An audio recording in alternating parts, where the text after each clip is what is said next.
them. I also think some of them should be broadcast as a specific one more than others. So I'm going to talk about some ones that aren't considered full-blown archetypes.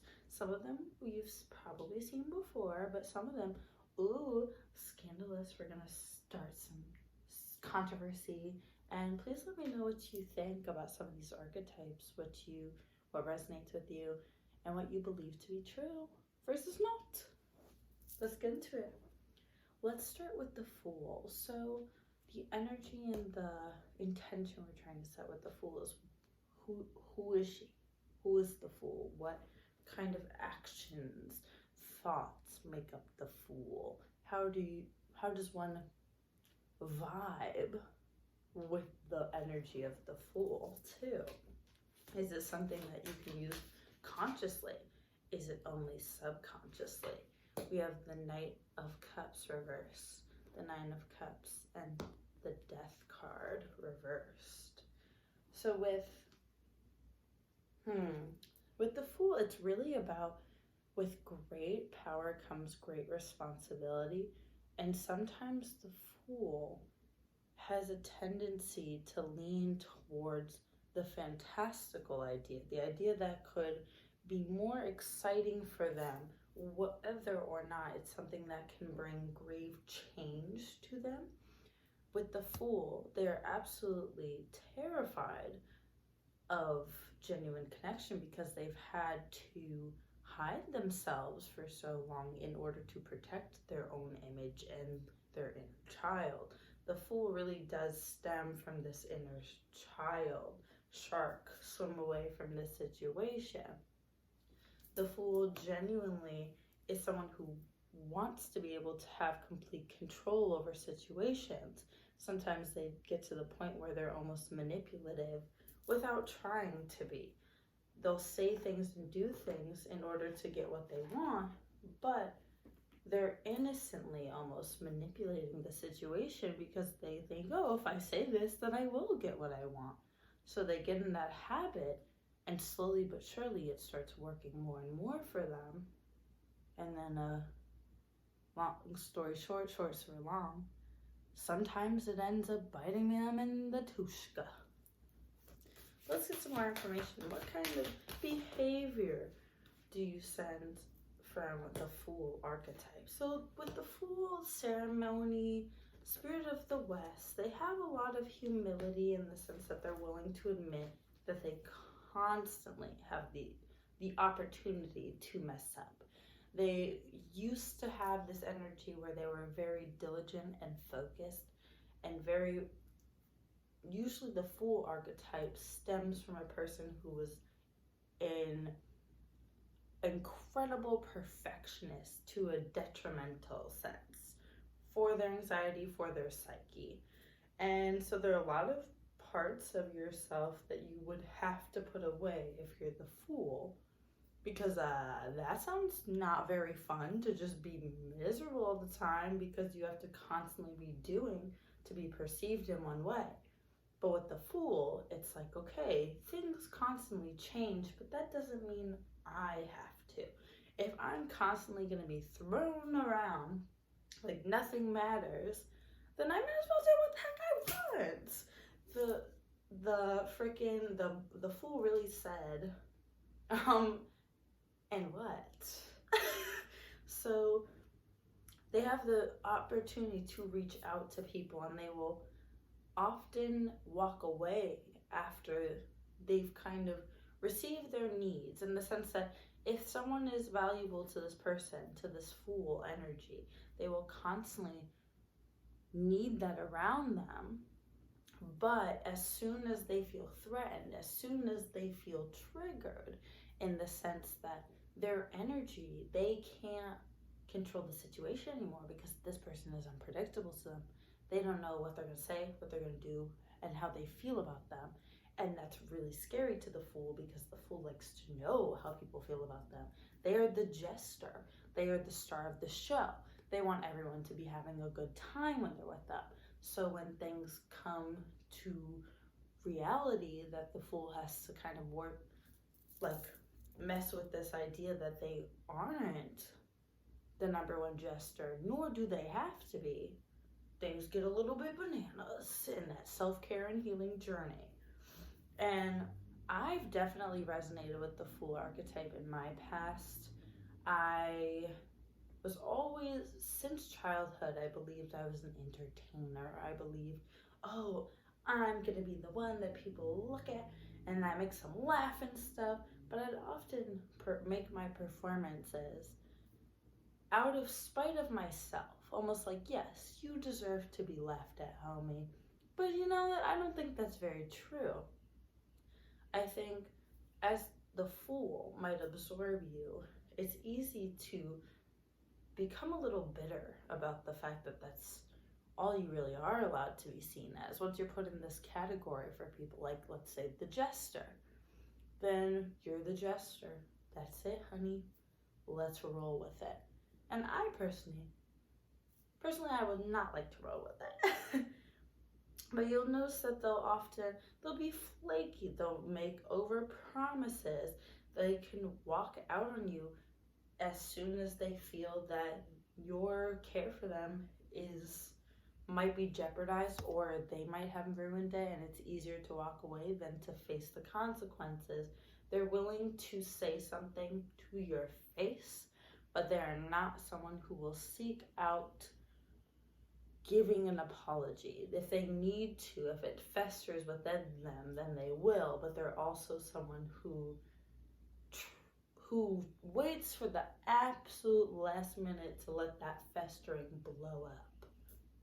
The Fool believes in the destruction of things. If things are going to change, it has to be based on destruction. Because the Fool is the definition of, am I the drama? Yes, honey. And sometimes the Fool has enough self-awareness where they're not. Sometimes they have enough self-awareness where they're like, okay, I don't need to be the drama in this day on this time. I have the choice to do that, but I won't. And the Fool has a way of stirring things, a way of using their words to start trouble unnecessarily. And again, sometimes they don't even mean it. Sometimes they're just well-intentioned, or they really just have something to say. The Fool will always be talking. ABT, it has a lot of meanings. Always be thinking is the Fool, and always be talking is also the Fool.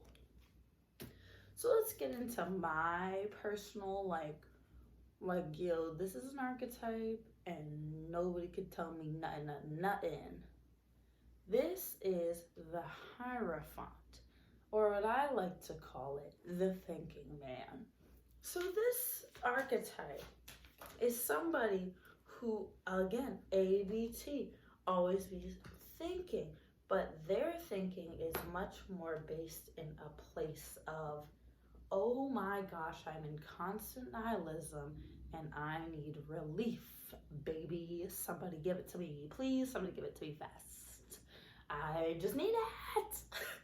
And they're all about, what can I do to make the lives around me as easy as possible and hate myself as little as possible. They have a very tough time looking at themselves in the mirror and being willing to express to themselves their complete and utter, just freaking love for themselves. They always live in this humility. They constantly, because unlike the Fool is like, yo, sure, I mean, I can have my moments of being honest and humble or whatever, but if I don't have to, girl, I'm starting trouble. It's giving Flava, or it's giving New York on Flava. What was that show? Flavors of Love, some nonsense. Love her. New York changed the game, by the way, for reality TV. So yeah, the Hierophant is someone who's very intuitive, very thoughtful, but almost to a point where they can kind of convince themselves that they know things that they really don't be knowing. They're like, okay, I'm someone who's willing to roll with the punches. I'm someone who's willing to take on new storms. I'm someone who's willing to throw that fish back into the water, even though I really wanted to eat it after catching it. I am willing. That is the Hierophant. They're constantly willing, homie. And because of this, it can often get them into trouble. But in the sense that they're like, yo, again, ABT, always be thinking. So they have the opportunity to really fall into this place of just not understanding how important they are. Sometimes they can get into a place of really close spiritual connection with their ancestors, with those around them. They have a very easy time connecting with others. People see them kind of as this just someone who knows what they're saying, someone who they may be the definition of do as I say, not as I do, in the sense that when you look at them and the things around them, they look like they're stressed, bro. Like with the Hierophant, depends what kind of energy you have. Like if you have imposter energy with the Hierophant. So if you're somebody who's like, okay, I'm a thoughtful, pensive person, and I can use that to my advantage, and I can help others, like cool. But if you are a Hierophant archetype that has a really hard time seeing your own worth, it is very easy to get trapped in this cycle of energy into your thinking that isn't productive. And thinking does not always have to be productive. Like the way that I see the world, the way I see my brain, it's set up at a couple of functions. One of them being a hamster on a wheel, but every 15 minutes it has a costume change, and then it gets back to work, but it takes a break again. It usually has some grapes, it has some cherries, and it has a blue Gatorade. The other part of my brain is the monkey with the symbols. So every time he starts to panic, he starts to go off, but he can get very easily startled, and sometimes he's really like, is this a problem? I don't know, I've overreacted in the past, a lot in the past, so is this really a problem now? So he's a little defective at points. And then the last one, I like to call it my soup picnic table. It's where I sit at a little picnic table in the park. Don't know what park, I'm having a feeling it's in New Zealand. So I'm sitting on my park bench and I'm having some delicious alphabet soup. And all these people in cool outfits come by, and every few seconds I get distracted while they're coming back because they say hi to me, I say hi. But every time they leave, I look down and there are more alphabets in my alphabet soup. I have more noodles every time I look down, but the level of soup liquid doesn't go up. The size of the bowl doesn't go up.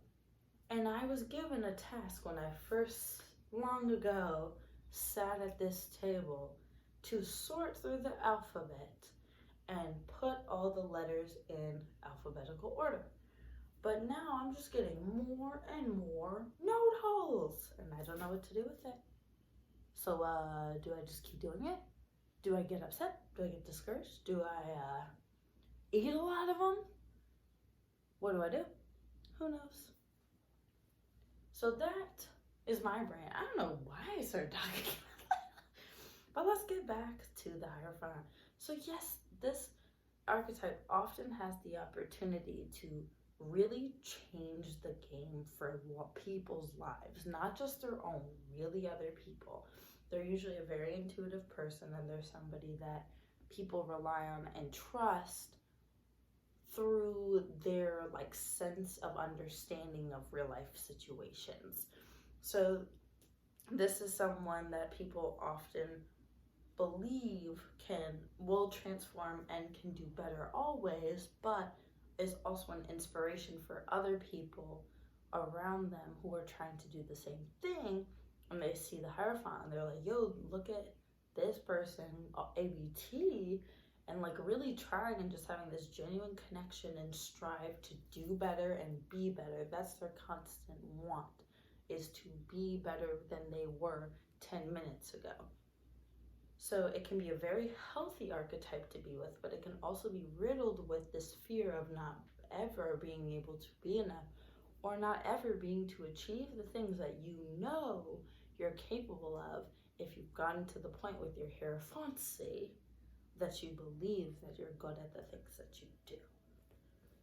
So period. All right, so let's get into the last one I want to talk about on this day.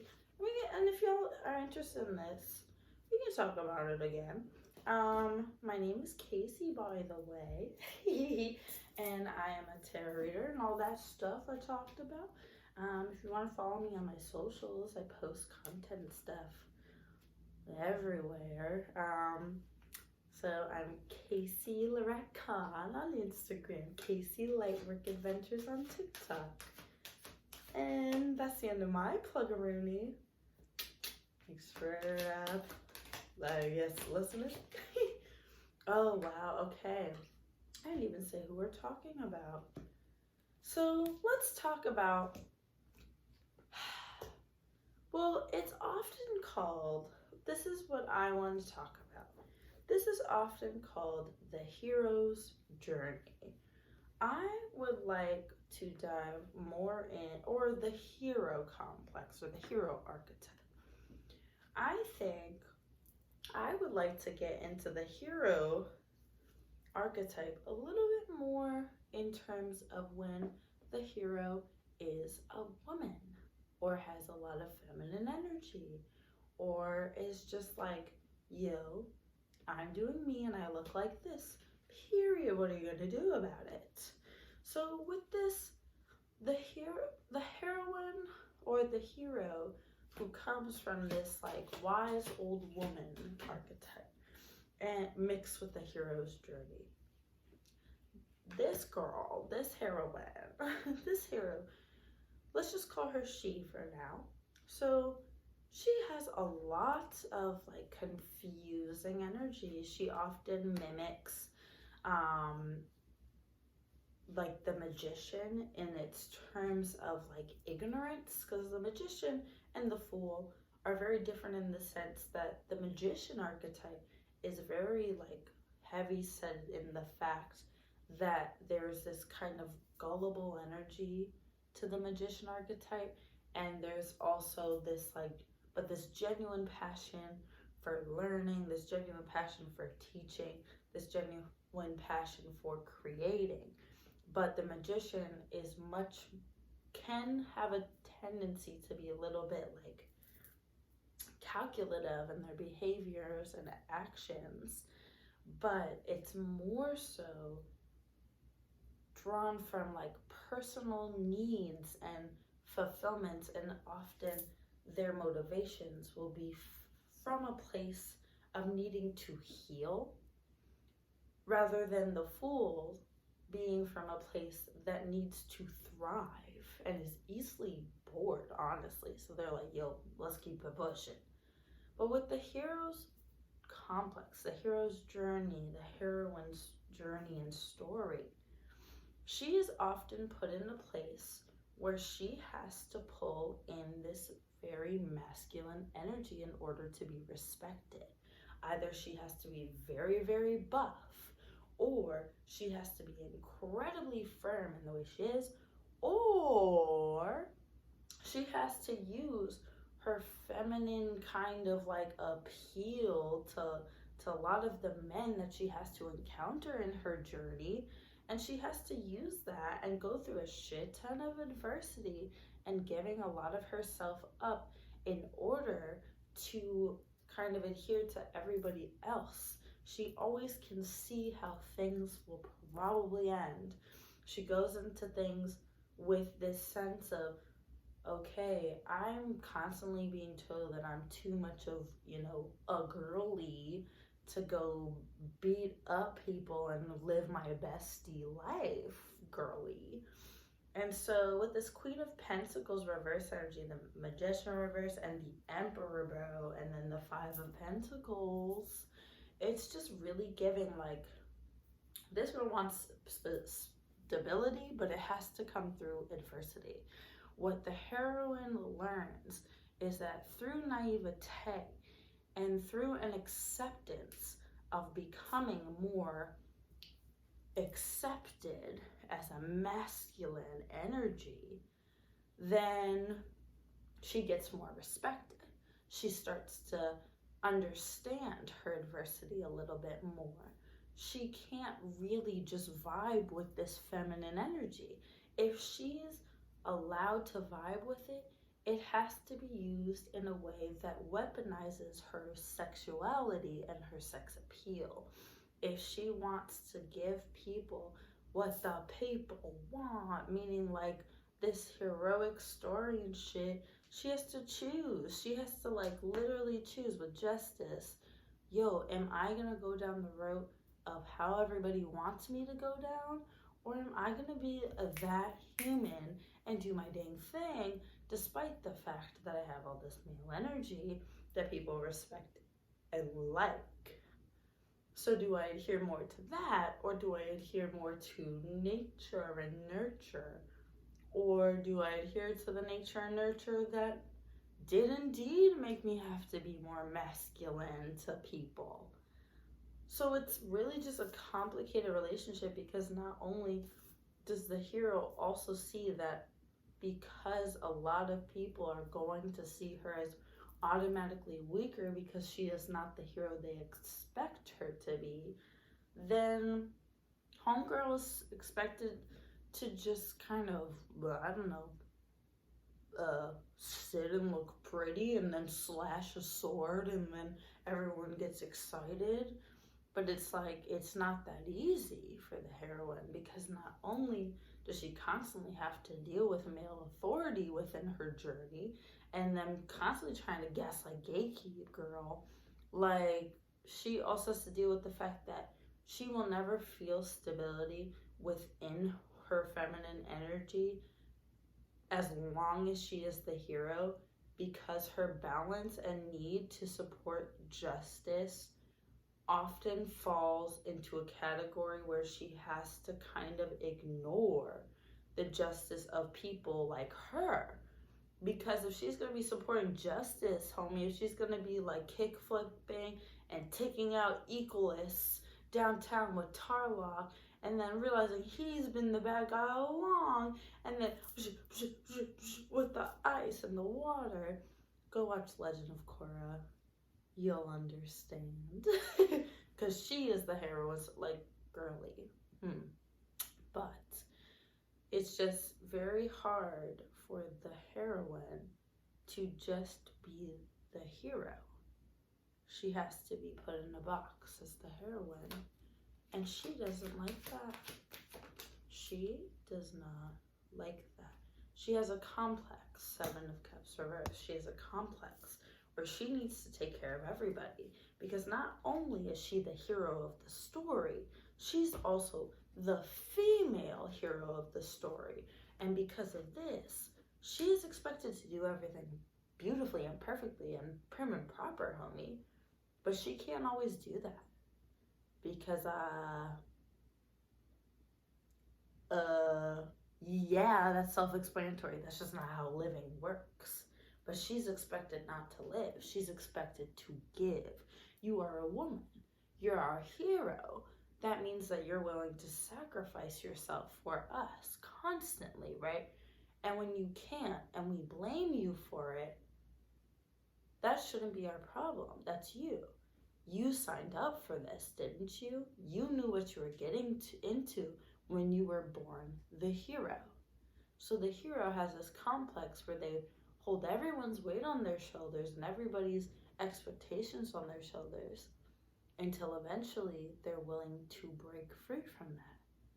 But usually the hero doesn't get to right away, and that sucks. So moral of the story, don't be the hero, don't be the magician, don't be the fool. Be all of them. Allow all of them to absorb you. Take the fool's dedication to being someone who can invoke change.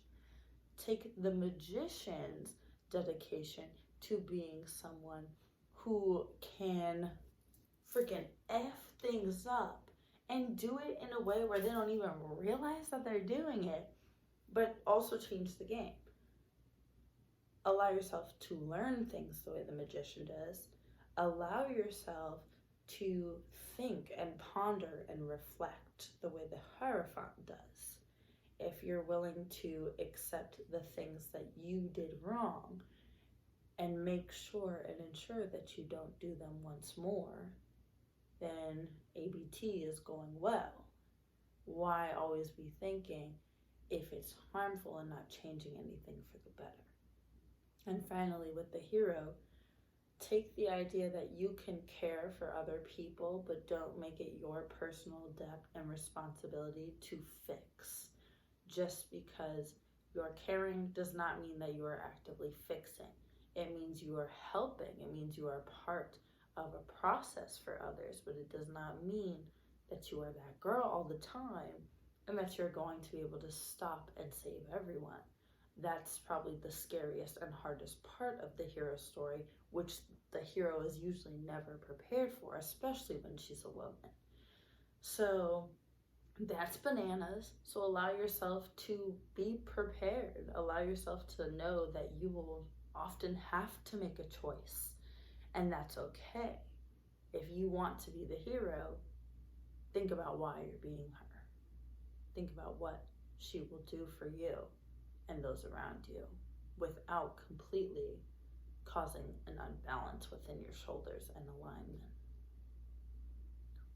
Well, that's all I have to say about these archetypes. I guess lesson of the day is ABT and respect your humility. In all seriousness, I have kind of disappeared in many ways, not just from YouTube. And I have a lot of different kind of content coming out. So I hope you guys subscribe and follow and check out my socials, because I do post a lot of things that I be doing on there. ABD, always be doing.